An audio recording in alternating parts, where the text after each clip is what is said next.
दोस्तों नमस्कार। देखो, आज की वीडियो में जो हम प्राणायाम करते हैं और जो प्राणायाम का जो अंतिम बिंदु है, जो अंतिम प्राणायाम है, उसका नाम है परनव।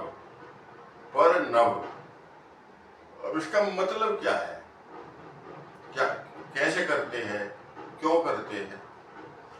देखो, प्राणायाम के 8 अंग होते हैं: यम, नियम, आसन, प्राणायाम, प्रत्याहार, धारणा, ध्यान, समाधि।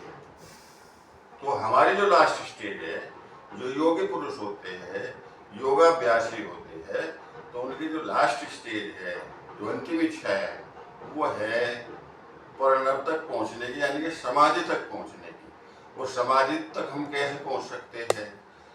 जैसे मैंने 3 स्टेज, मैंने पिछली दोनों वीडियो में एक मैंने आपको ये बताए थे कि एक तो उद्गीत है और एक भ्रामरी है।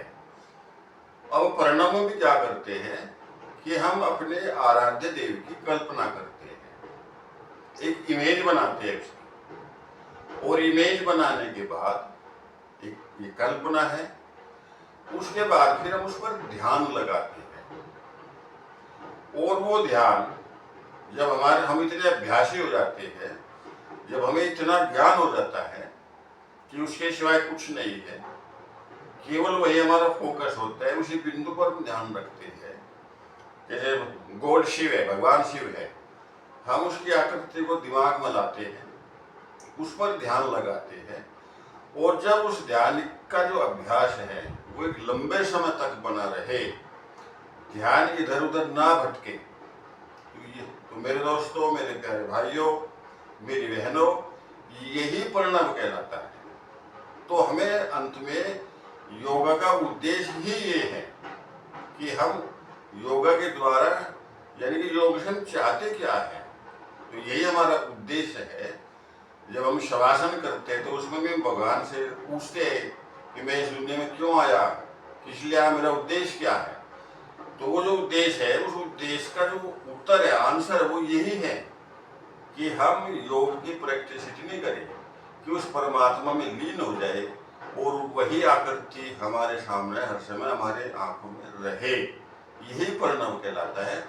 और उसको करते कैसे है? वही तरीका है कि दोनों हाथों को घुटनों पर ज्ञान मुद्रा में बैठ करके और आंखें बंद कर करके वही धारणा बनाएंगे। पहले आप अपने आराध्य देव की, जो हनुमान जी या शिव जी या जो भी जिनको भी आप मानते हो, गुरु गोरखनाथ जी, जहारवीर जी, जिनको भी आप मानते हो, उनकी कल्पना हम दिमाग में बनाते हैं और उस पर लंबे समय तक फोकस करते हैं, ध्यान लगाते हैं।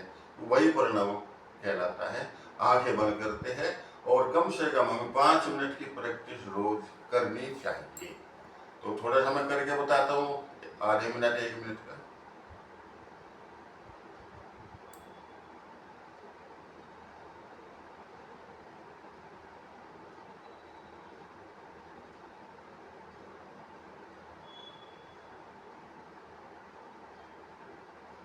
तो मेरे दोस्तों, मेरे भाइयों, मेरी बहनों, प्रणव का अभ्यास जरूर किया करो।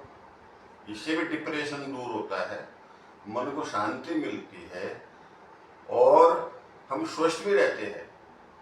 तो स्वस्थ रहना हमारा लक्ष्य है। स्वस्थ रहेंगे तभी हम कामयाब होंगे, तभी हमारा देश तरक्की करेगा। तो आज की वीडियो में बस इतना ही। ओके, सभी बहन भाइयों का, मित्रों का धन्यवाद। जय हिंद।